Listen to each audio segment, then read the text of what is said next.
This is BrianTichy, and you are watching High Tops to Hi-Hats, Season 2.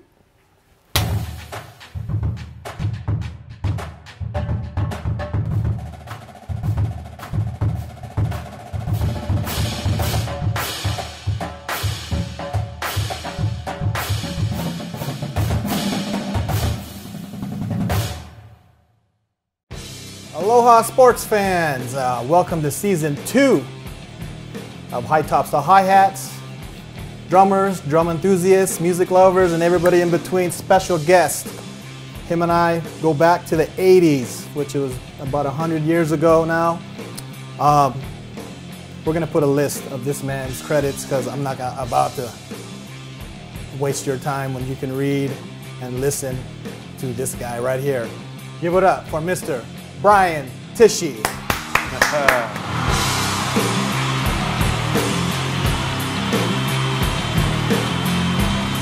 Thank you so much. How you doing? Thanks for having me. We're at an undisclosed location out here with the aliens. Yeah, we rented this place today specifically. Yeah, can't tell you, but it is beautiful out here. So tell me first, let's go back real quick. Sure. You're a Jersey boy. Yes. Tell me what it was like 9, 10, 11 years old growing up in your neighborhood. What sports were you and your friends playing? Were you guys into hockey, baseball, basketball? Talk to me real quick. Well, everything. In Jersey, you got your winters and your summers. So, and I lived in this neighborhood. We had in the center of it was a lake Intervale Lake. We said Lake Intervale Lake. We didn't care if the lake was first or second. Whereas all the other lakes around us, mountain lakes, rainbow lakes, you couldn't say Lake Mountain or Lake Rainbow, so we were the ones that you could say the the lake name either way. Anyhow, it was a block away, so there was a little tennis court there. I never did tennis, but there's a basketball court. We played basketball. There's a lake. We had a couple rafts out there. So you go swimming. We'd have raft tag. That was a game. You chase each other around the raft, trying to whoever gets to the ladder first. Frisbee to frisbee, raft to raft frisbee. That was always awesome. Nice. You got to, I don't know how far apart, 20 yards, something like that. Frisbee catches, jumping off the raft, But yeah, man, volleyball court, play some volleyball. We had wiffle ball forever up in the what was it called? The pavilion. We had a little strike zone where the door was, and if you hit it into the out of the pavilion into the water, it's a home run. But yeah, so we're constantly doing stuff there.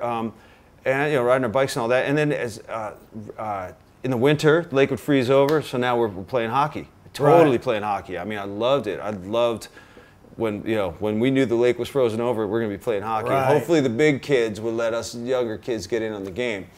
But so there was hockey and. Did you watch, or were you into the Rangers or the Islanders or anything like that? As a little kid, we're talking like 9, 10, 11, maybe up to 13, I would pay attention to the Rangers and the Yankees. I would pay, my dad was all into sports, so I'd pay attention. I played baseball. I was like an all-star pitcher for a couple years, all-star catcher. I was on a bowling team. I got a couple, 6th and 7th grade, man. I loved it. Every Saturday morning, me and my 3 buddies, we were a bowling team.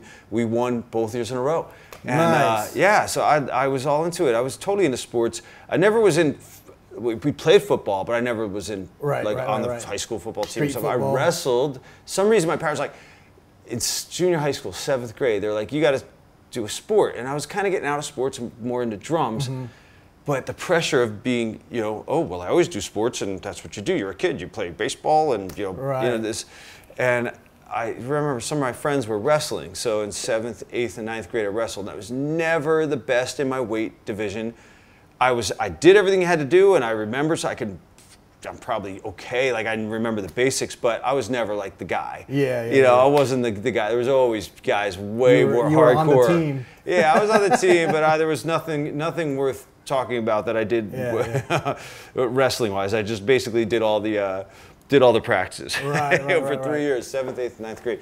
But then after that was it, man. After 9th grade, I was done with sports. I'd ride my skateboard, but I had no desire to play sports at all. It was just music, yeah.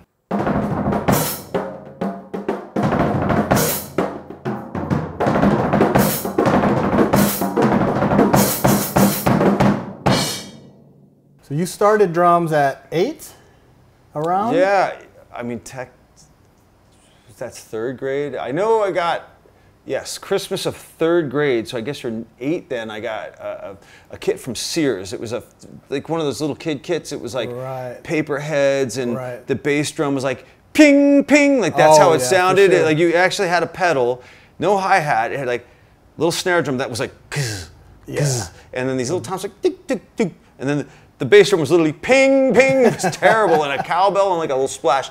So I played on my Kiss records, and because that was so annoying sounding, I didn't know anything about muffling drums or whatever. It's just like, they weren't heads you could take off. They were all just like kind of just, you know, they were on like something, I don't even remember really, but it was called the Dynamite drum set. And when I got it for Christmas, I was like, oh yeah. And I just go, so I think I'd like be on the splash and the snare, and I'd have my foot out there. So when my parents brought our friends up to, look at little Brian play drums, you know, I put on my favorite Kiss song. And because I didn't want to hear ping, ping, I'd be over here, and I go, and I just do that, you know, and that's what I do. And that was 3rd grade, but I did that until the kit, you know, the head's broken, all that stuff. And it was very simple. My mom was like, okay, you played drums all the time, now the drums are trashed. If you start, it was like September, 4th grade. If you take private lessons and you stick with it, we'll get you a kit for Christmas. So that's 4 months. And I stuck with it. You know, I started taking lessons, and that's what I did. I'm a drummer. You know, I'm a drummer. I'm 4th grade. That's my thing. I'm a drummer. So Christmas came around, I got my leady kit, which... Did you play in school, or were you just practicing at home? Yeah, I was in the school band. I think in 5th grade, you had to pick an instrument. Right. You know, 5th grade, 6th grade, and then 7th and 8th. Yeah, it was the snare drum in the school band, and then I went to a Catholic high school, 9th and 10th, and went back to the regular high school.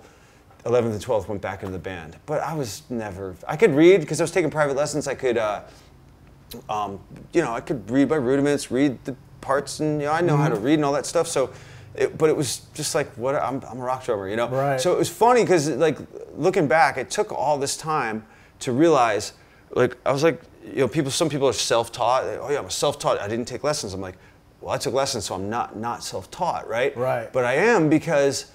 In the lessons, it was never, my teacher was a great like big band jazz drummer, and he had his crap together. He was great. I mean, his chops, his swing, he was great. But we didn't do rock. We never did rock drum stuff at all. So my lessons were strictly rudiments, reading out of 3 or 4 books, get on the kit, keep some jazz time, read the lick, go back to jazz time. Like that was it. And just learn how to play your basic bossa nova, your basic waltz, your basic whatever, all the different stuff, and your rudiments, and read. But when I go home, I would play to records and I'd work on my own stuff. Like I'd be going, okay, well, I heard this, maybe it's this, or what if I did this? Like that was my little world behind the kit with nobody telling me what to do.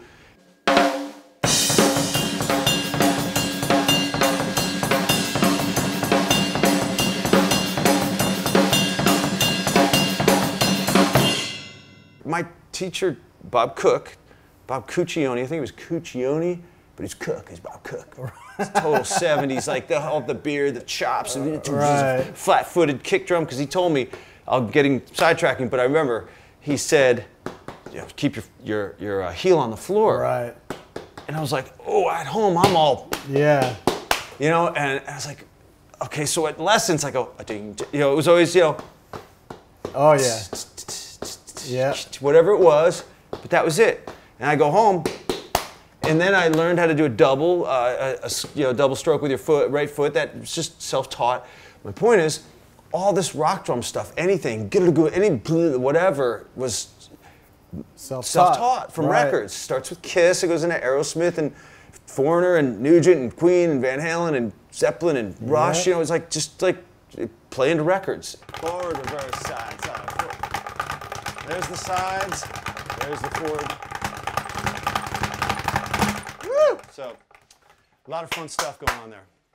Are there any athletes that you admired or admire now, you know, because of their discipline or their focus or their commitment to what they're doing? Well, I mean, any athletes that we can name them biggest athletes in the world, and I have respect for them all. But the ones that I'm aware of, it probably starts with, you know, Muhammad Ali, right? Oh, yes. And Bruce Lee, right there. Just like if you look, you know, like I mean, those are my two heroes. Yeah, right there. I mean, I mean, I think that's the top of the top right there. Yeah. You know, there's like I'm not familiar with a lot of stuff in the world of sports, but you know, of course, there's like Michael Jordan, and there's like what's this the swimmer guy, the Phelps, Michael Phelps. You know what I mean? There's like tons of, you gotta like go, wow, this guy's insane. But what Ali did, I mean, it was just bigger than just being a sports star. He had personality and charisma, and he just made everything bigger. Exactly. You know, and Bruce Lee was just a freak. Like you hadn't seen anybody like him. Like, and you still haven't. But today, I follow UFC stuff, the MMA stuff, enough where I can, like, I'm aware of what's going on. Like those McGregor fights that were going on the past couple of years, you know, I remember I was in Vegas doing a show, and he was, I forget who he was fighting. It might have been, wait, who was it? It was when he lost the first time to Diaz. Yeah. I think that was it. Like, because I was getting out of the shower, and I saw it, I was like looking on Twitter, you know, and he's like, Diaz won, no way, I gotta watch this. I went to the gig, I was bummed because Conor, and then he built himself up with Mayweather. Like it was cool. And then you realize, Conor's a badass, he's done great things, but you put him in a boxing ring with Mayweather, world. It's a whole other world. Different world. It's, you know, you're training for one specific thing, and the art and that science behind that is just, it's just a different thing, shows, man. And it shows real quick of... But he took on the best ever. Like, he took on a guy that hasn't lost to anybody ever. Yeah. And he went for it. And he went 10 rounds. Now, I know Floyd probably, if Floyd wanted to do more sooner, he probably could, you know. Are you kidding me? Yeah. But he stretched it out. They gave them everybody's their money's worth. Yeah. He could have. Yeah. And then everyone would have been mad. Like, that was suck. That was 2 rounds, and I paid $100 for this. But it could have been, but just for Floyd to put him in his place and go, dude, I got you in 1 round or whatever, you know, whatever. It was really a fatigue thing. It was like, you know, that's a lot, man. 3 minutes, you know, what was it, 12 rounds the max? They went 10, but there's 12 is, and they used to go 15. I don't know what year they switched that to 12. But that 3 minutes when they talk about you can't even lift your arms anymore, it's like. Legs are gone. It's intense. My 3 favorite sports movies: Enter the Dragon, Rocky, Bad News Bears. Okay, all right. What's yours? Rocky, Top 3. Rocky. Rocky won first. I love the Bad News Bears. And recently, my wife and I probably watched it in the past 1 or 2 years. We put it on. Like, I got a kick out of it. Walter Matthau's funny as shit. You know, it's classic. Like, but there's some great lines in there. I still remember as a kid, you know, one-liner stuff. Kelly Leak, dude. Kelly Leak, man. He came in, when he came on the screen, you're just like, oh. Look at that guy, man. But Rocky definitely, but if we're going sports, like I'm going to throw in there, because it is sports related, I'm going to go with Caddyshack, and I'm going to go with, I always get a kick out of Happy Gilmore. Okay. I just like the concept of this hockey dude who has to go into golf to save the mob's house. Like, you know, there's a little bits of cheese here and there, but it's fun. He was, I guess, wasn't he at his peak then, kind of back then? He was really coming into his own. But I think that was a funny movie.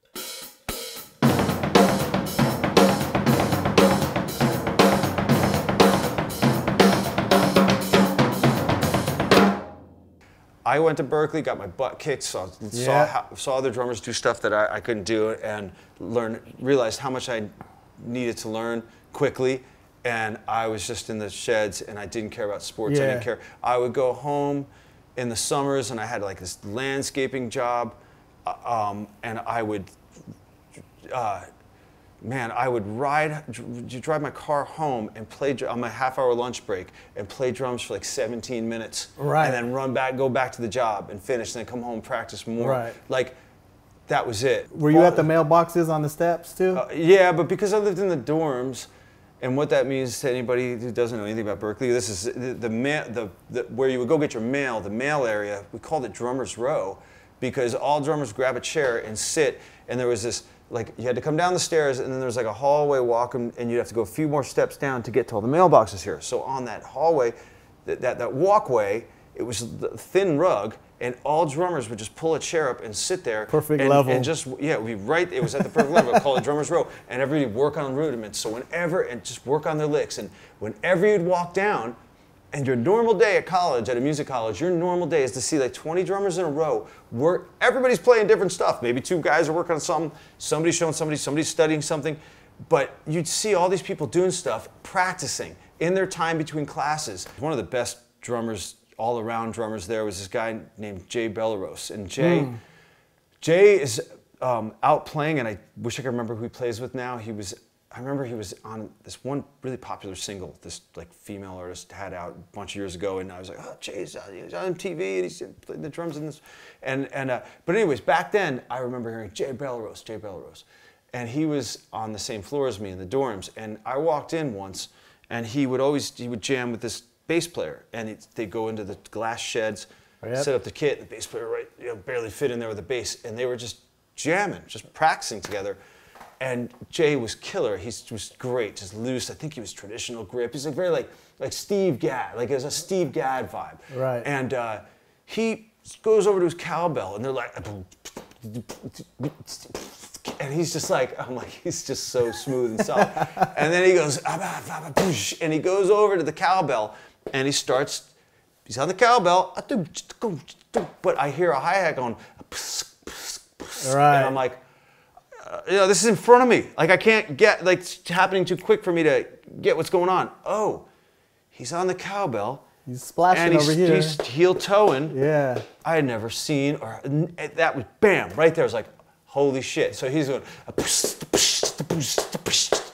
and I'm like, the cowbell, the hi-hat, I never saw that. That's it from there. And I still use it to this day. And every time I do it, every single time I go, I think of Jay. And then Tommy Campbell was a drum instructor there. I was just going to say, Tommy, that's where I saw it first. And Tommy was a freak because he was like, 6'6", arms to there, he had 2 ride cymbals, he had like a Simon Phillips setup, and he had all these like spider licks. It was just insane. Yeah. He was like fast as shit, and he'd be like doing this Afro-Cuban going, but his was 1, 2, 3. Right. And he'd be like,